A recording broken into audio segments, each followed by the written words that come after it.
Listen up, man. What if I told you that in order to understand who you truly are, you first must be willing to die? Now hold up, bro, because I ain't talking about no physical death here, but rather an esoteric death of the ego.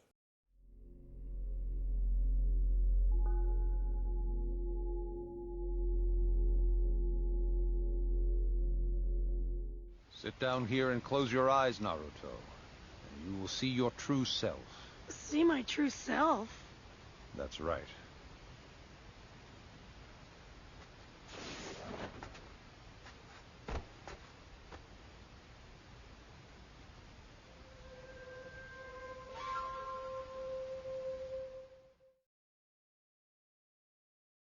Identity is an illusion. This is something that many great sages across the ancient world came to realize along their exploration of the cosmos, discovering a state of existence that transcended all sense of separation, giving one the ability to elevate their consciousness beyond the confines of the individuated ego and experience the essence of absolute unity. A moment in which division ceases to exist and all is absorbed into one. However, in the modern world we live in today, this idea of dissolving duality and accessing this point of pure awareness has been totally misconstrued, leaving us completely clueless when it comes to understanding what actually causes these experiences, along with how to properly approach this plane. But by tapping back in with the sacred science of Tantric Yoga, we can once again uncover the esoteric secrets of ego death. As it is said that when one loses their attachments to the illusory world, all that remains is the undifferentiated self. So look, man, if you're ready to dive into the depths of what it means to die while you're still alive, then just sit back and relax. Cause it's time for your boy to break this down real quick like a brick for y'all. Starting off by examining what the ego even is, which contrary to popular belief, is not some sort of enemy standing in the way of achieving enlightenment, but rather is the core expression of your consciousness, made up from the different components of the mind, body, and soul. Yet in the current times we live in today, we have all been conditioned since birth to identify ourselves solely with the physical form, leaving us with an incomplete outlook on our true nature. So in order to reverse this and realign back with our essential being, one must undergo a process of deconstructing the self by detaching from every aspect of it. A step-by-step protocol detailed within the traditional discipline of Dakshinashara, aka the right-hand path of self-mastery, an inner journey aimed at achieving transcendence by overcoming the compulsions that lie within each plane of consciousness. The ego is not simply the body, it is not simply the mind, and it is not simply the spirit. It is all of these things. And these things, the body, the mind, the spirit, the tripart self, these things cannot be separated. They are intertwined. They make you who you are.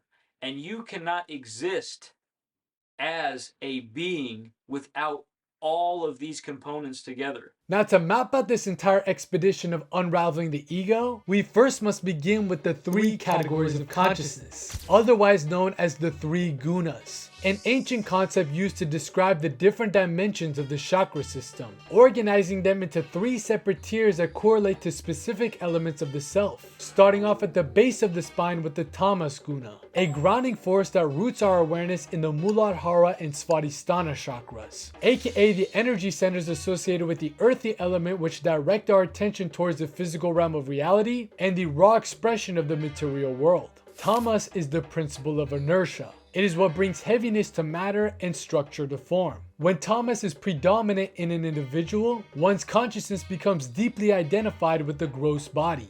Tamas is represented by the color black. Black is the richness of the soil and the darkness of the Divine Mother that is expressed in the Muladhara and the Svadhisthana. Continuing on with the second stage of this system, we start to access the Rajas Guna, a dynamic force that establishes our awareness in the Manipura and Anahata chakras, aka the energy centers associated with the fiery element which directs our attention towards the emotional realm of reality and the raw expression of the creative world. Rajas is the principle of action that drives all movement and change. Under its influence, one becomes absorbed in the ambitious pursuit of passion. Rajas is represented by the color red. Red is the burning fire of passion and the joy of the divine child that is expressed in the Manipura and the Anahata. Making our way on over to the third layer of this ladder, we slowly enter into the Sattva Guna, a luminous force that lifts our awareness up into the Vishuddhi and Ajna chakras, aka the energy centers associated with the airy element which directs our attention towards the metaphysical realm of reality and the raw expression of the subtle world. Sattva is the principle of clarity, which keeps the mind light and tranquil. In a sattvic state, one becomes capable of perceiving life from a purified position. Sattva is represented by the color white. White is the stillness of the absorbing light and the austerity of the divine masculine principle that is expressed in the Vishuddhi and the Ajna. Now, before you go ahead and explore the gunas, it needs to be noted that each one of these elements creates some form of attachment to an aspect of our ego, locking us into a specific state of being which inevitably alters the expression of our consciousness, causing a side of the self to become overpowered and imbalanced. So along this journey on the right-hand path of self-mastery, one of the main goals is to detach from the gunas by breaking free from the suffocating grips of the three Granthis, aka the subtle knots of the spine. A network of karmic blockages that bind our awareness into one of these three dimensions, with the Brahma Granthi tying us down to the Tamas Guna, the Vishnu Granthi tying us down to the Rajas Guna, and the Rudra Granthi tying us down to the Sattva Guna, acting as a series of obstacles one must overcome in order to release their consciousness from these constricting forces. The three Granthis are energetic barriers that sit within the central column of the spine. As long as they are present, one continues to operate under the influence of the three gunas. The three Granthis described in the Hatha Yoga Pradipika are energetic and psychological blockages along the Sushumna Nadi, the central channel.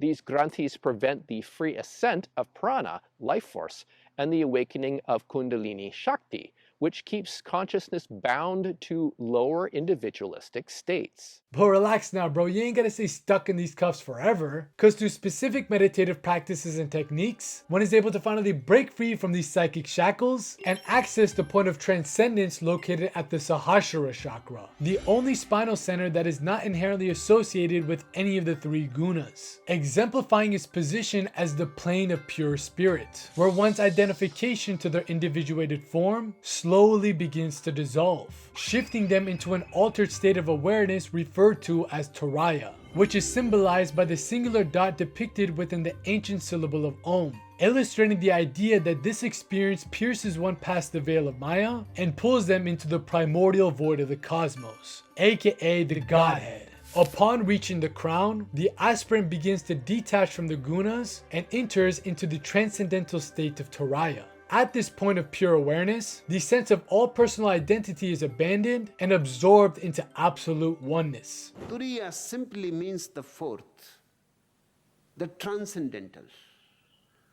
If you are aware of your transcendentalness, then all desires disappear. Then one simply is, with no desire at all, with nothing. In the fourth, your 1,000 petaled lotus opens up. You become divine. But hold up now, bro. Before you go ahead and try to speedrun your scent up the spine, it needs to be noted that this state of non-duality is not something that everybody is ready to experience, as this intense uprooting from our physical foundation of existence that occurs during this phenomenon is an extremely disorienting episode if one is not equipped with the proper context, leaving many individuals absolutely lost in the aftermath wondering what the just happened. So in order to prevent this complete scrambling of our consciousness, it is imperative to understand that transcendence is simply just a tool to explore the full spectrum of the self, providing us with a pathway back to the spirit, a piece of the puzzle that remains a distant memory for the majority of men in the modern day world, which inevitably prevents our ability to complete the ultimate purpose of yoga, which is to unify the mind, body, and soul in order to express our fundamental nature to the fullest extent. However, relying on shortcuts such as psychedelics or other external means to access these altered states ain't gonna be enough to actualize what this experience is really all about,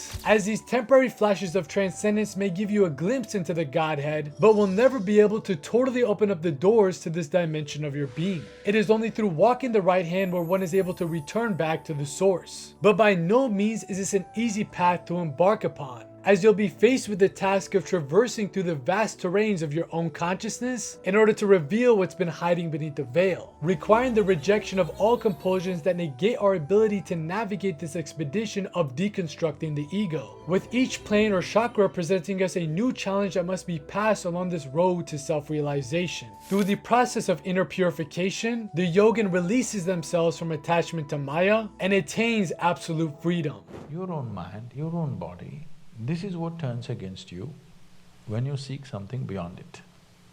From inside they'll turn against you in so many ways. So is it difficult? Is it easy? It is not that. It is just a priority. How important is it? So I mean, what more else is there to say, man? If you truly seek to know your nature, then you better get used to the taste of death. If you enjoyed this video and looking to dive in deeper into the esoteric science of self-mastery, then click the link posted in the pinned comment down below.